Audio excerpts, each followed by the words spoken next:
Salut toi!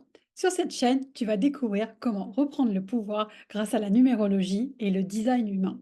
Si toi aussi tu te poses des questions sur ta vie, tu as l'impression qu'il n'y a pas de sens, tu as l'impression que tu attires régulièrement la malchance, tu as l'impression d'attirer des relations toxiques, que ce soit au boulot, dans ta vie personnelle, au niveau familial, ou même tu perds tes moyens, tes émotions prennent le dessus dans tes relations au boulot ou vis-à-vis de toi-même, tu es violente avec toi-même parce que tu t'enfermes dans ta vie, dans tes pensées, dans tes émotions.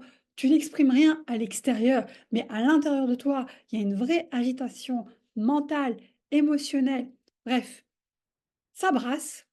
Alors, sur cette chaîne, tu découvriras plein d'astuces, de conseils et de compréhension pour pouvoir savoir comment ta date de naissance, tes noms, prénoms, ton lieu de naissance peuvent t'aider à retrouver le pouvoir, la sérénité et reprendre le chemin du bonheur. Si toi aussi, tu te poses des questions, comment ces informations qui sont personnelles peuvent donner autant d'informations? Aujourd'hui, on va bien à l'hôpital faire une prise de sang pour trouver son groupe sanguin ou savoir quel type de maladie ou même de gènes supersoniques qu'on a pour pouvoir savoir pourquoi on est en forme ou pas du tout. Et on se connecte très peu à l'énergie, en fait, de ce qu'on porte, c'est-à-dire la date de naissance, nom, prénom. Quand on se présente au monde, on se présente avec notre nom, notre prénom. Notre date de naissance qui est écrite sur tous les documents officiels génère une énergie.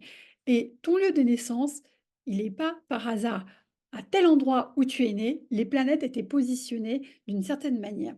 Tout ça, ça vient donner des informations hyper précises qui, quand tu les mets ensemble, tu peux les interpréter et avoir un semblant d'information. C'est comme ça que moi, avec la numérologie et après le design humain, j'ai retrouvé le chemin du bonheur. La numérologie m'a permis de mettre des mots, des verbes sur comment je pense, comment je suis, et le design humain m'a permis de comprendre comment mon énergie fonctionnait. En associant ces capacités, aujourd'hui, je peux prendre des décisions beaucoup plus justes pour moi et ça me permet en fait de discerner et d'éviter des situations qui pourraient me challenger ou me mettre à mal. Bien sûr, il y a des situations où je vais décider d'aller me challenger, mais c'est parce que je l'ai choisi. C'est comme quand tu as décidé d'aller faire un footing, tu sais que ça va être fatigant, tu sais que tu vas suer, tu sais que tu vas peut-être faire mal à tes muscles, mais c'est pour de bonnes raisons. Ces challenges-là, ce sont des challenges personnels pour te permettre de te dépasser et de grandir.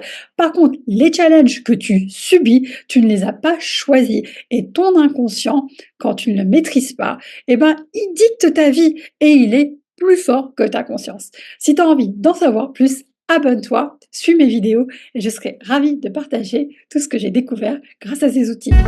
À bientôt!